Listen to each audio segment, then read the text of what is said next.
Hello friends! Today we are going to talk about the Constitution of Canada, one of the weirdest and in some ways most upsetting constitutions in the Western world. So a couple of weeks ago I made a video on how impeachment works in different countries of the world, and during the course of that I learned that a lot of countries have relatively short and compact constitutions. Often the government even makes a version of the constitution that you can buy as a little book with a nice cover and everything. A thin little book full of the nation's highest laws that you can keep on your shelf, or even keep in your pocket if you're one of those Tea Party guys. Yeah, so Canada's constitution is not like this. The Canadian constitution is so long, it would almost certainly fill multiple binders. And I say multiple because we don't even really know exactly how many, because, and get ready for this, no one even knows exactly how long the Canadian Constitution is. Nobody really knows exactly what's in it and what's not. So to understand why this is, you have to know a little bit about the history of Canada. Get a load of this. From a strictly legal perspective, Canada remained a colony of Great Britain until 1982. Now, I realize that this will sound wrong to a lot of people. Obviously, Canada has been a fully self-governing democratic country for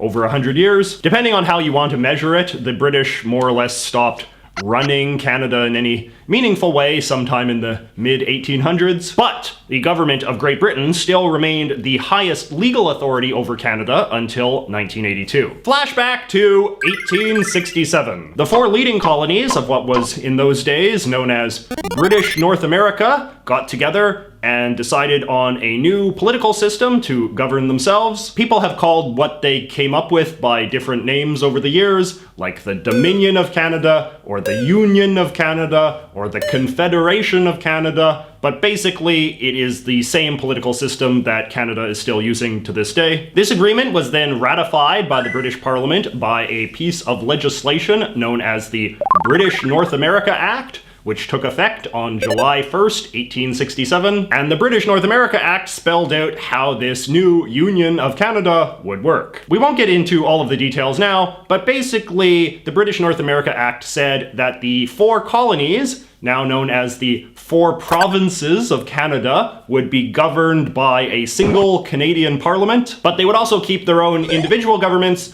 and there would be power sharing between the Canadian national government and the four provincial governments. But more importantly, for what we are talking about, the new Canadian Union continued to recognize the authority of the British government. Canadians often think of the year 1867 as the year that Canada became a country, and in many respects it was, but it was certainly not the year that Canada became independent. As I said, by the mid-1800s, the Canadian governments had gained control over most of the day-to-day things that mattered to Canadians, but the British government retained the power to control fundamental issues relating to the nature of Canada itself. For example, any expansion of Canada's borders had to be authorized by Great Britain, and Britain passed a bunch of such authorizations throughout the 19th and early 20th century as Canada annexed new territories in North America. And whenever there was some substantial structural change made to the Canadian political system, Britain would have to pass a law approving that too. So for example, in 1915, when the Canadian Senate expanded from 72 to 96 seats, Britain had to approve that. Listen to this. Well into the 1960s and 70s, Britain was still passing laws changing things about the Canadian political system. In 1960, for instance, the British government of Prime Minister Harold Macmillan passed a law ending lifetime tenure for Canadian judges. Or how about in 1975, when Canada's vast Northwest territories were given a second seat in Parliament, thanks to a law passed by the British government of Prime Minister Harold Wilson. Now, of course, Britain was not coming up with these ideas themselves. By this point, they were just blindly rubber stamping whatever random thing the government of Canada asked for, but it was still a weirdly embarrassing situation for Canada to be in just the same. A supposedly modern, first world, developed democracy that was still having to constantly run to its former colonial master for favors. So in 1982, the governments of Canadian Prime Minister Pierre Elliott Trudeau and British Prime Minister Margaret Thatcher worked out a deal in which Britain agreed to formally transfer the power to change the Canadian political system over to Canada. After months of negotiation, it all culminated in a big ceremony in Ottawa with Queen Elizabeth on April 17th, 1982, the day Canada finally became completely, utterly, 100% politically independent from Great Britain. Something people in both countries thought was long overdue. The system they worked out was that all of the major laws that Britain had passed over the years affecting Canada in some way would now be compiled together and become a new Canadian Constitution.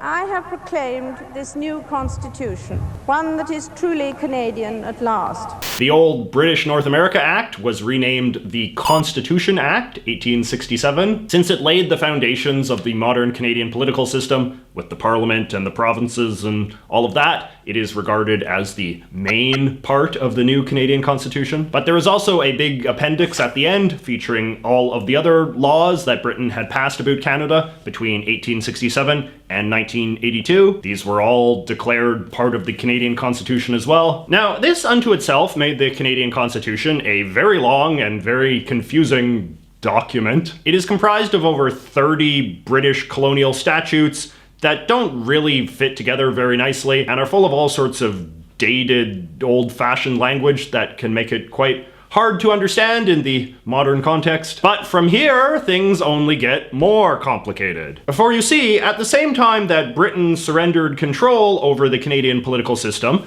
the Trudeau administration, working with the provincial governments, got the British Parliament to pass one final piece of legislation for Canada. It was known as the Constitution Act 1982. Most Canadians will know the Constitution Act 1982 as the part that contains the Canadian Charter of Rights and Freedoms. The Charter of Rights and Freedoms was a very bold change to the Canadian political system, probably one of the most consequential changes in all of Canadian history. It articulated a list of the fundamental human rights of all Canadians and said that no government could ever pass a law that violated any of them. This included the right to free speech, freedom of religion, the right to a fair trial, that sort of thing. The Charter of Rights and Freedoms now forms the cornerstone of Canadian human rights law. The government produces this snazzy copy you often find hanging in city halls or whatever. Now, I know what you are thinking. You are thinking, this sounds an awful lot like the Bill of Rights in the US. Well, not quite. But we will get back to that in a sec. Anyway, the Constitution Act 1982 also contained a brand new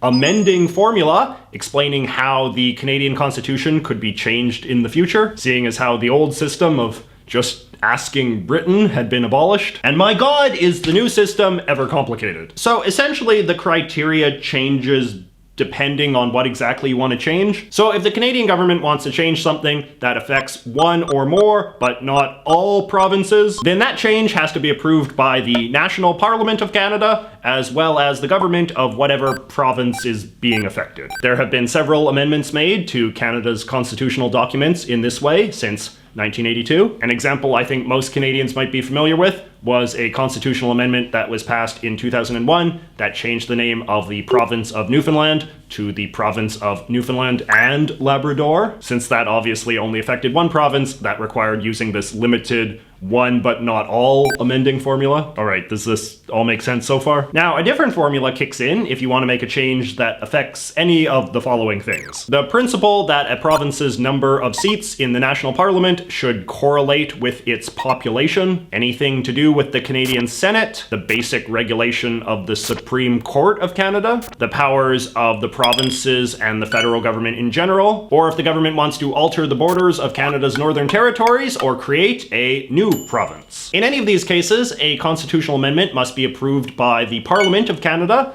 as well as the governments of at least 7 of Canada's 10 provinces, representing at least 50% of the population of all of the provinces. What this means in practice is that any constitutional amendment has to be passed with the approval of one of Canada's 2 biggest provinces, Ontario and Quebec, because if both Quebec and Ontario object, it is simply mathematically impossible to get enough provinces together that represent more than 50% of the Canadian population. That is how lopsided the population balance is among the provinces? Check this on for size. In 1997, Prime Minister Jean Chrétien passed a law saying that the 7 approving provinces must, in fact, include Ontario and Quebec, as well as British Columbia and at least 2 of the 3 prairie provinces and at least 2 of the 4 Atlantic provinces. At this point, you're basically asking for unanimous consent. A lot of people will argue this law is grossly unconstitutional, but for the time being, Ottawa is still playing along with it. And one of the reasons they're still playing along with it is because there is this whole other part of the Constitution that already demands unanimous provincial consent for big changes. I am referring to Section 41 of the 1982 Constitution Act. In my opinion, it is perhaps the single worst clause in the entire thing, since it really tries hard to permanently lock in some of the most regressive aspects of the Canadian political system. It says every single provincial government must agree if you want to pass a constitutional amendment that affects any of the following things in anyway. The weird rule that says no province can have fewer seats in Parliament than it currently has in the Senate, which currently results in over-representation for some of the smaller provinces. Any of Canada's royal figurehead positions, like the status of the British monarch in Canada, or the Governor General. The composition of the Supreme Court, which is generally taken to mean the fact that 3 of the 9 judges are always Quebecers, official French-English bilingualism, and the constitutional amending formula itself. This is one of the really weird things about the Canadian Constitution. The way it tries to protect certain concepts within the Canadian political system from being changed. This is the reason I said no one really knows how long the Canadian Constitution is. Since the constitutional amending formula protects concepts, the exact number of laws in Canada that have constitutional status is kind of unknowable. So here is an example. The Supreme Court of Canada is mostly regulated by the Supreme Court of Canada Act, which was an ordinary law passed by the Canadian Parliament many decades ago. But since the constitutional amending formula says that you cannot change the Supreme Court of Canada without first passing a constitutional amendment, this means that the Supreme Court of Canada Act is basically part of the Constitution too. The Supreme Court of Canada itself actually issued a ruling in 2014 saying that it could not be altered without first passing a constitutional amendment. Kind of a conflict of interest there, but what are you gonna do? There are a lot of other ordinary laws in Canada that deal with things like the powers of the monarchy or the relationship between the federal and provincial governments that could probably be retroactively declared part of the Canadian Constitution too, using this same sort of logic. This whole business of elevating some laws beyond the government's ability to change them is sometimes called judicial supremacy, in contrast to parliamentary supremacy, which is to say, in the old days, the Parliament of either Canada or Britain could pass any sort of law about anything it wanted. But today those laws have to be evaluated by the judiciary to see if they're in sync with the Constitution or not. Now, as you can see, the Canadian Constitution really goes out of its way to ensure that certain institutions of the Canadian political system are not modified in any way, but it doesn't offer any comparable protections for human rights. Why is it so hard to go after the jobs of the royal figureheads, but not, say, freedom of the press? Well, hold on to your hats, because I'm afraid it is even worse than it sounds. Section 33 of the Constitution Act 1982 says that the government is in fact allowed to pass laws that violate basic human rights, the rights supposedly protected by the Grand Charter of Rights and Freedoms, so long as these laws are revisited every 5 years. Section 33 is better known to Canadians as the Notwithstanding Clause. Here are the only exceptions to using the Notwithstanding Clause. You are not allowed to pass laws that violate voting rights, mobility rights, or the various language rights you gain through Canada's official French-English bilingualism regime. That's it. In other words, if I become Prime Minister of Canada someday, and